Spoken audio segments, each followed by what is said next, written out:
आज की इस वीडियो में हम आपको एक ऐसे इंसान का दिल दहला देने वाला वाकया सुनाने जा रहे हैं जिसने कब्र में अजाब का सामना किया। इस वीडियो को आखिर तक जरूर देखिएगा क्योंकि हो सकता है कि हम भी अनजाने में कोई ऐसी गलती कर रहे हों जो हमें मुसीबत में डाल दे। मैं अपनी बीवी और 1 महीने की बच्ची को छोड़कर लंदन चला गया। हर बार जब भी मैं पाकिस्तान लौटने की बात करता, मेरी माँ और भाई मुझे अपनी मजबूरियों की दास्तां सुनाकर रोक लेते। इसी तरह 10 साल गुजर गए। मेरी बीवी को कैंसर हो गया और वह बेचारी मुझसे मिन्नतें करती रही कि वापस लौट आओ, मगर मेरे सामने मेरे घर वालों की मजबूरियां थीं। मेरी बीवी यूं ही तड़प तड़प कर मर गई। मेरी 10 साल की बेटी ने चाचा के फोन से छिपकर मुझे मैसेज भेजा कि पापा वापस आ जाओ वरना ये मुझे भी मार देंगे। जब मैं बिना बताए पाकिस्तान आया तो यह देखकर हैरान रह गया। मेरी शादी को अभी 1.5 साल ही हुआ था कि मुझे रोजगार के सिलसिले में लंदन जाना पड़ा। मैं घर में सबसे बड़ा था और हमेशा मेरे पिता ने मुझे यही समझाया था कि घर के छोटे बड़े की जिम्मेदारियां अब मेरे सिर पर हैं, क्योंकि मेरे पिता बीमारी की वजह से कोई काम धंधा नहीं कर सकते थे। मेरा नाम हामिद है। मैं सियालकोट के करीब एक गांव का रहने वाला हूं। पहले मैं सियालकोट में एक बड़ी कंपनी में काम करता था। तनख्वाह भी अच्छी खासी थी, लेकिन जैसे ही मेरी शादी हुई, मां ने बार बार मुझसे कहना शुरू कर दिया कि अब इस तनख्वाह में 2 घरों का खर्चा नहीं चल सकता। मेरी बीवी वैसे तो बहुत सब्र और शुक्र करने वाली थी, लेकिन कभी कभी अगर वह कोई फरमाइश कर देती तो मेरी मां उसे ढेरों बातें सुनाती। हमारा एक करीबी रिश्तेदार जब से लंदन गया, उसके घर के हालात में जमीन आसमान का फर्क आ गया। मां ने मुझे बार बार कहना शुरू कर दिया था कि बेटा तुम भी लंदन चले जाओ। मैं अपनी बीवी को छोड़कर परदेश में नहीं जाना चाहता था, लेकिन मां बाप के हालात और घर की मजबूरियों को देखकर मैंने यह फैसला कर लिया। मेरी बीवी को मां बाप की तरफ से दिया हुआ जेवर अच्छा खासा मिला था। मां ने जोर डालना शुरू कर दिया कि मैं अमरीन का जेवर बेचकर अपना विदेश जाने का खर्चा पूरा कर लूं, और जैसे ही मेरी तनख्वाह शुरू होगी मैं उसे उसका जेवर वापस बनवा दूंगा। मैंने यह बात अपनी बीवी से की तो वह हैरान रह गई, क्योंकि मेरे घर के हालात वैसे ही थे कि शादी में थोड़ा बहुत जेवर ही उसे पहनाया गया था। मैंने उसे यकीन दिलाया कि मैं लंदन पहुंचते ही सबसे पहले उसका जेवर बनवा दूंगा। उसके 2 भाई थे और वह अकेली बहन थी। उसने इस बात पर मुझे यह जेवर दिया कि यह बात उसके भाइयों को किसी तरह पता न चले, क्योंकि अमरीन जानती थी कि यह बात जब उसके मां बाप तक पहुंचेगी तो उन्हें बहुत ज्यादा दुख होगा। खुदा ने जल्द ही मुझे औलाद की खुशखबरी भी दे दी। मेरी मां का रवैया शुरू से ही अजीब था। वह मेरे सामने तो अमरीन का बहुत ख्याल रखती थीं, लेकिन अमरीन जब यह कहती थी कि मां मुझे बात बात पर डांटती हैं तो मैं अक्सर चुप हो जाता था और अमरीन को सख्ती से कहता कि वह हमारे रिश्ते में फूट डालने की कोशिश न करे। गर्भावस्था के बावजूद घर में खाना बनाने की जिम्मेदारी अमरीन पर ही थी। अक्सर उसकी तबीयत खराब हो जाती तो डॉक्टर मुझे सख्ती से कहते कि उसे आराम और सुकून की जरूरत है। साथ ही वह मुझे सलाह देते कि इस हालत में फल और दूध खाना चाहिए। लेकिन मैं लंदन जाने के चक्कर में इतना उलझा हुआ था कि मैंने कई महीने पहले ही सियालकोट की कंपनी से इस्तीफा दे दिया, और इस दौरान मैंने अपना पासपोर्ट और जरूरी कागजात एजेंट को दे दिए थे। अमरीन जब भी मुझसे किसी चीज के लिए कहती तो मां परेशान हो जाती, और जब मैं मां से पैसे मांगने जाता तो वह घर के खर्चों की लंबी फहरिस्त दिखा देती और कहती कि तुमने नौकरी छोड़ने में जल्दबाजी कर दी। जब मेरे ससुर को इन हालात का अंदाजा हुआ तो उन्होंने अपनी हैसियत के मुताबिक बेटी को खर्चा पानी देना शुरू कर दिया। अमरीन अब मुझसे नाराज रहने लगी थी। मेरी 3 बहनें और 2 भाई थे, जिनकी सारी जिम्मेदारी लगभग अमरीन के कंधों पर ही थी, क्योंकि मां का कहना था कि बहनें बहुत छोटी हैं और हर घर में हमेशा छोटी बहनों की जिम्मेदारी बहू की होती है। मेरी मां माशा अल्लाह खुद भी स्वस्थ थीं। जब भी अमरीन किसी काम से थकने की बात करती तो मां गुस्से में कह देती कि तुम काम को हाथ मत लगाओ, मैं खुद कर लूंगी, और फिर अमरीन शर्मिंदगी में काम में दोबारा लग जाती। एक दिन अचानक अमरीन की तबीयत खराब हुई तो हम उसे अस्पताल ले गए। खुदा ने मुझे बेटी जैसी रहमत से नवाजा।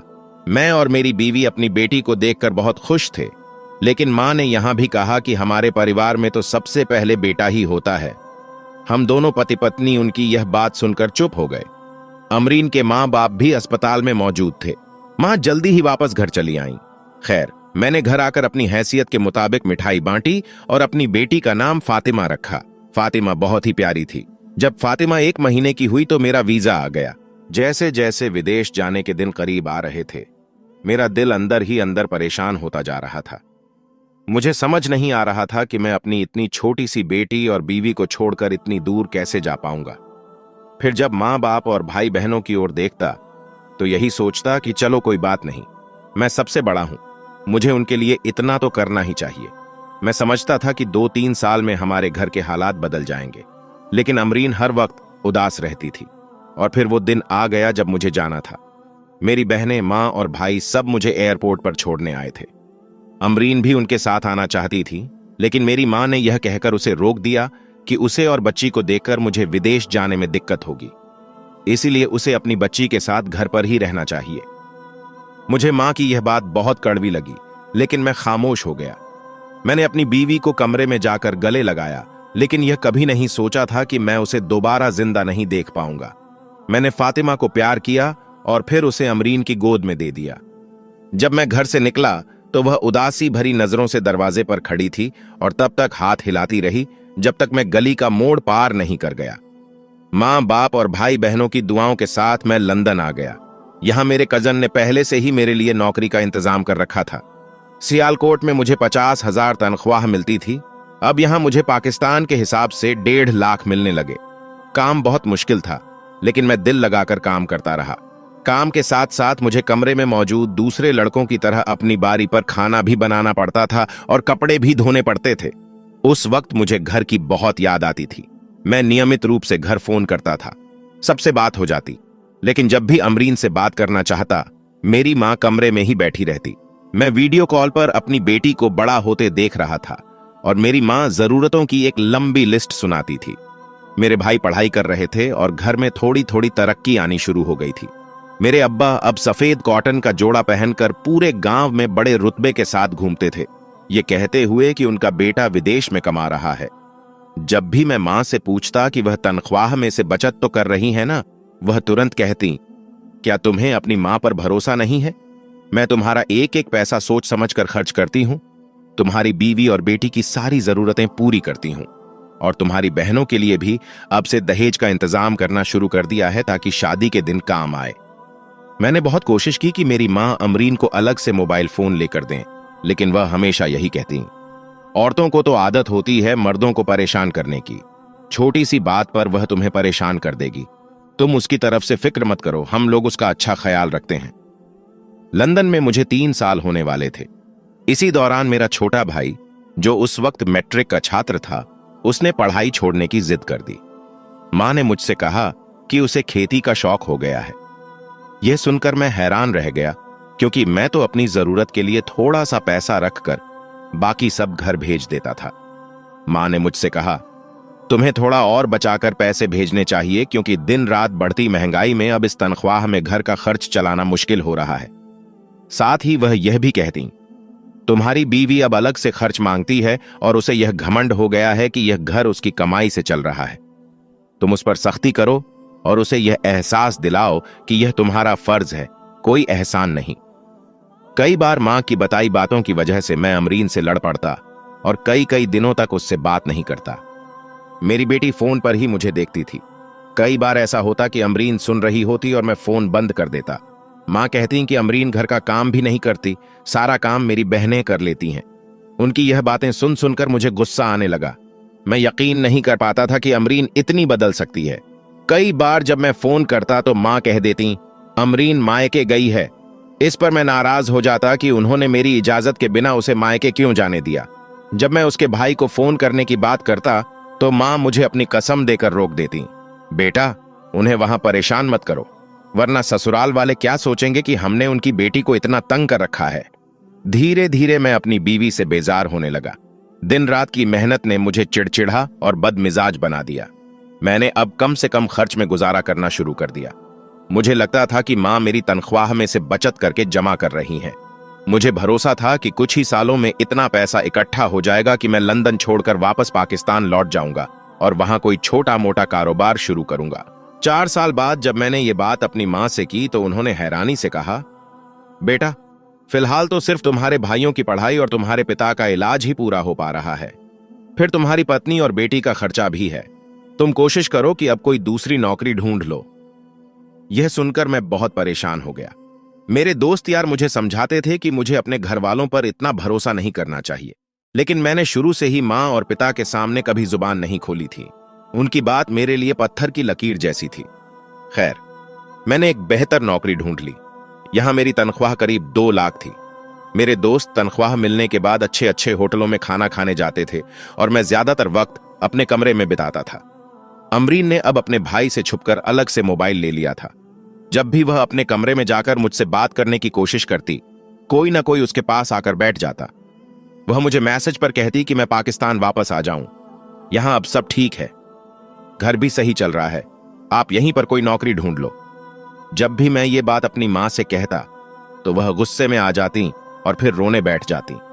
मेरी बहनें अब जवान हो रही थीं, उनकी भी शादियां करनी थीं। अपने भाइयों को देखकर मुझे ये ख्याल आता कि आखिर वे कब किसी काम धंधे में लगेंगे, लेकिन मां हर बार ये कहकर मेरा दिल तोड़ देती कि वे अभी छोटे बच्चे हैं। घर में हर तरह की सुविधा हो गई थी। मैं चाहता था कि नया मकान भी बन जाए, लेकिन मां कहती पहले बहनों की शादी हो जाए, और इसी तरह इतने सालों में मैं एक बार भी पाकिस्तान नहीं जा सका। वक्त बहुत तेजी से गुजरता रहा। मेरे बालों में सफेदी उतर आई। अमरीन की तरफ देखता तो वह वक्त से पहले ही बूढ़ी लगने लगी थी। मेरी बेटी अपनी पतली जुबान में मुझे बार बार बुलाती और कहती, सारे बच्चों के पापा उनके साथ हैं, आप वापस आ जाइए। यह सुनकर मेरा दिल टूट जाता और मैं कॉल बंद करके रोने बैठ जाता। परदेश में अकेले जिंदगी बिताना बेहद कठिन अनुभव था। मेरे दोस्त बड़े अफसोस के साथ मेरी तरफ देखते थे, क्योंकि वे अक्सर छुट्टी पर घर जाते रहते थे। लेकिन जब भी मैं छुट्टी पर जाने की बात करता, मां कोई ना कोई मजबूरी निकालकर बैठ जाती और मुझे अपने टिकट के लिए जमा किए पैसे भी घर भेजने पड़ जाते। मेरी 2 बहनों की बहुत अच्छी जगह सगाई हुई थी।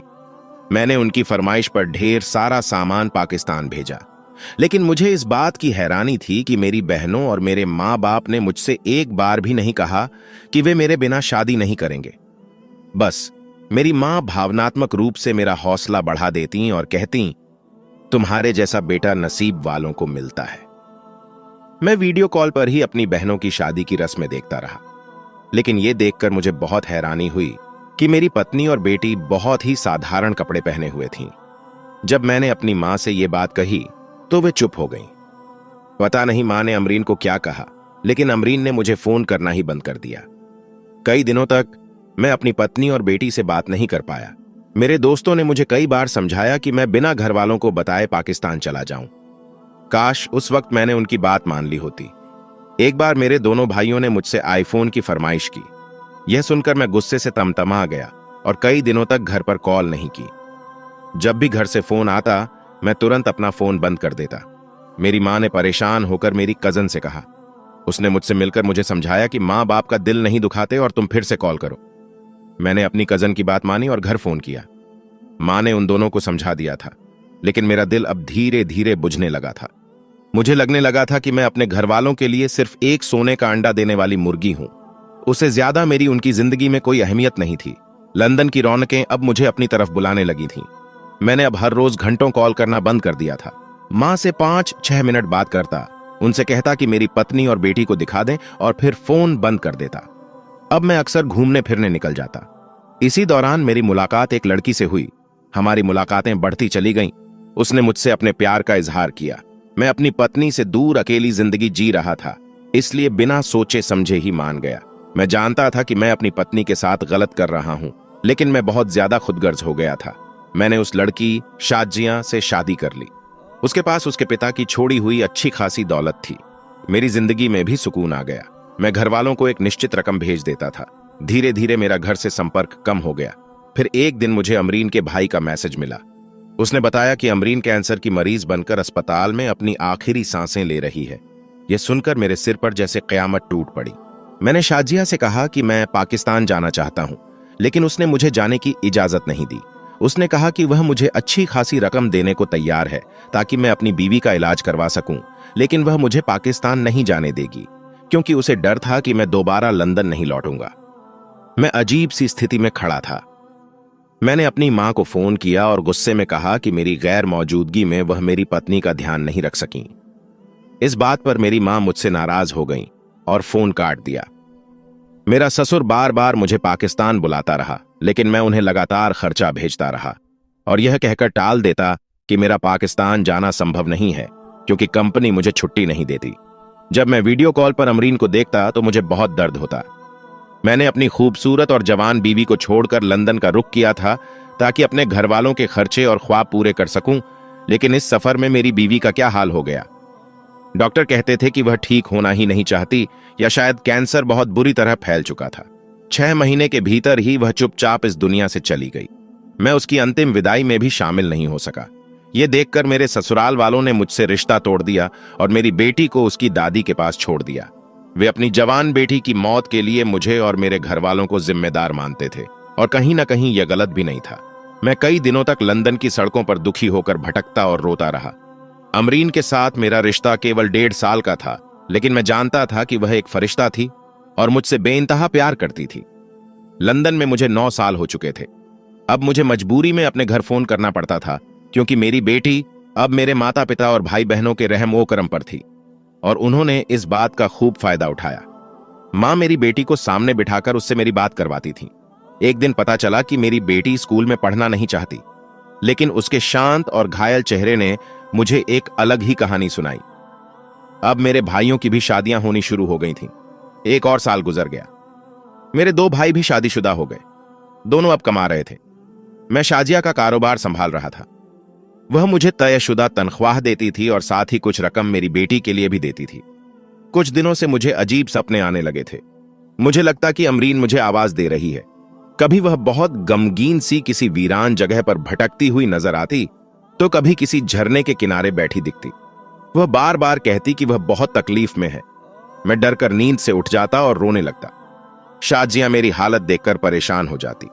सपनों का यह सिलसिला कई दिनों तक चलता रहा और मेरी हालत दिन ब दिन बिगड़ने लगी।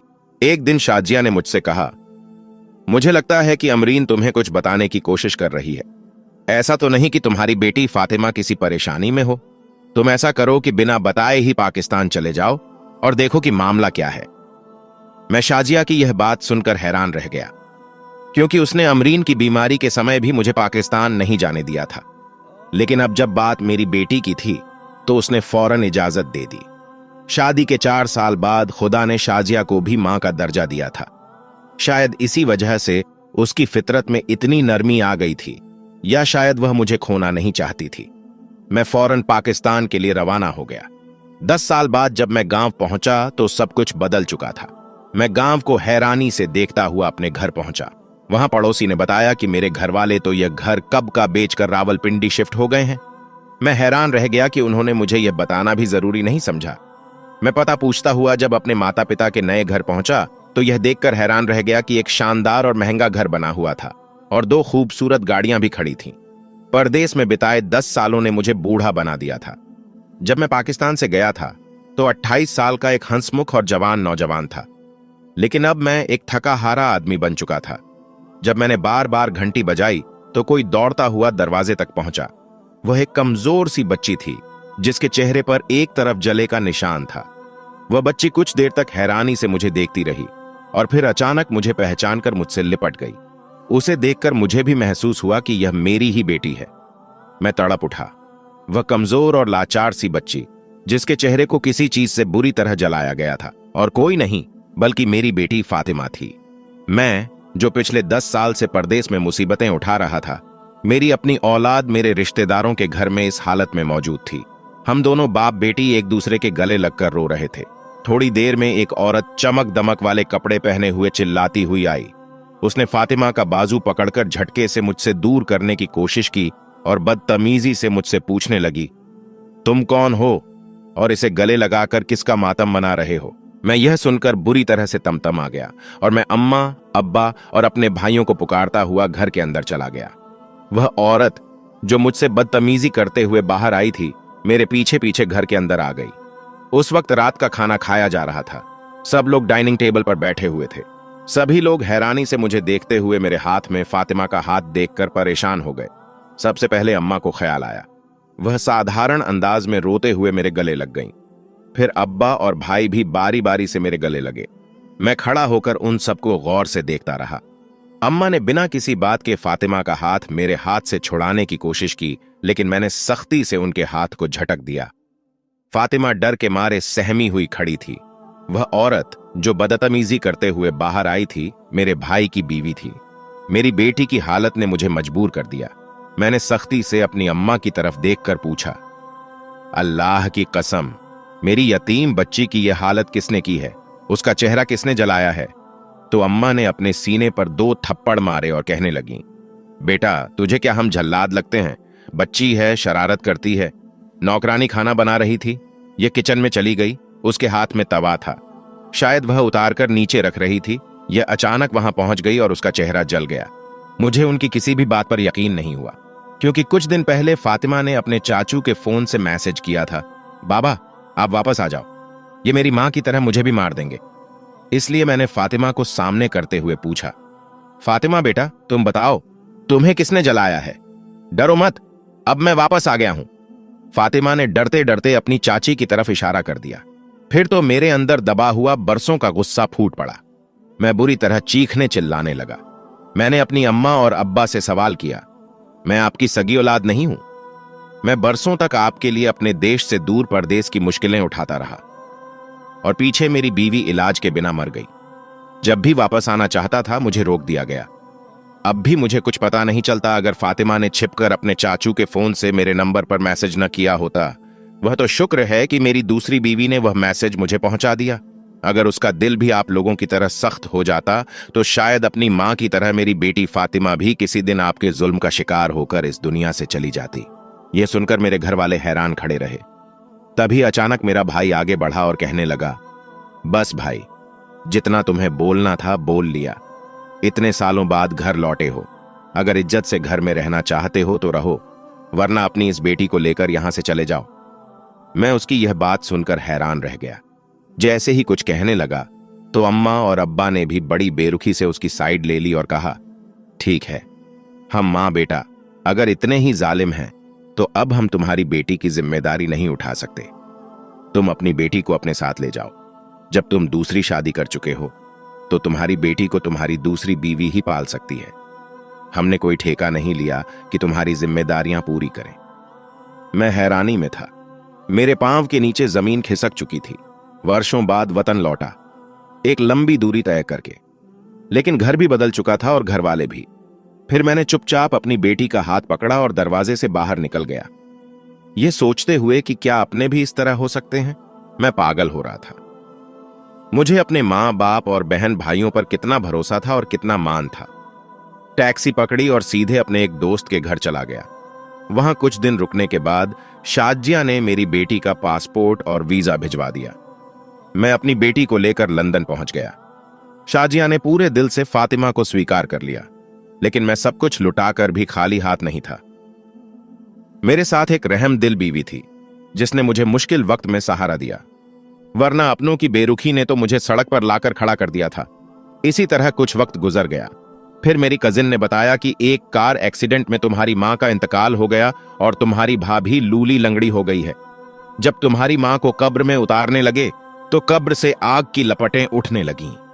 आज भी तुम्हारी मां की कब्र पर सांप और बिच्छू बैठे रहते हैं। तुम्हारी मां और भाइयों ने दौलत के लिए तुम्हारी बीवी की जान ले ली और इस मासूम की जिंदगी बर्बाद कर दी। तुम्हारे भाइयों का कारोबार भी बर्बाद हो गया। आज वे लोग मांगने पर मजबूर हो गए हैं। उनके ऊपर इतना कर्ज चढ़ गया कि उन्होंने गाड़ियां और सब कुछ बेच दिया।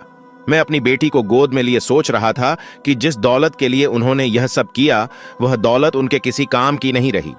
वे लोग बर्बाद हो गए और अब दर दर की ठोकरें खाने पर मजबूर हो गए हैं। और मैं आज अपनी खुशियों से भरी जिंदगी अपने बच्चों और बीवी के साथ जी रहा हूं।